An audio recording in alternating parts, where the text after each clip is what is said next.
Во ерата на глобализацијата луѓето се помалку имаат време за читање книги и осознавање на историјата и поради тоа архиварите и историчарите треба да ги извадат на видели на старите сведоштва, посочи председателот на Република Македонија Ѓорѓе Иванов во своето обраќање на симпозиумот на тема 100 годишнината од Првата светска војна, фронтот Чанаккале и нивните глобални последици. Вие историчарите и архиварите имате полни раце работа.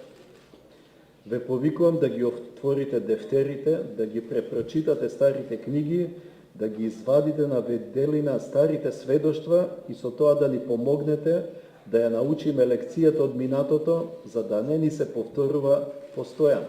Директорот на Државниот архив на Република Македонија, доктор Филип Петровски, потенцираше дека ваквиот симпозиум е вистинска можност за осветлување на историските факти, кои некогаш се заборавени случајно, а некогаш намерно. Еден сериозен научен пристап кој што се базира на факти и на аргументи и информирање на јавноста за некои работи кои што мислиме дека се значени, посебно затоа што станува збор за одбележување на 100 години од Првата светска војна.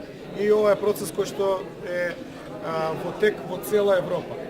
Во склоп на симпозиумот вечерва Државниот архив на Македонија ќе организира изложба со наслов Одбележување на 100 годишнината од распрчувањето на Македонија и од Првата светска војна, која ќе опфаќа фотографии, документи и материјали кои се помалку познати за јавноста.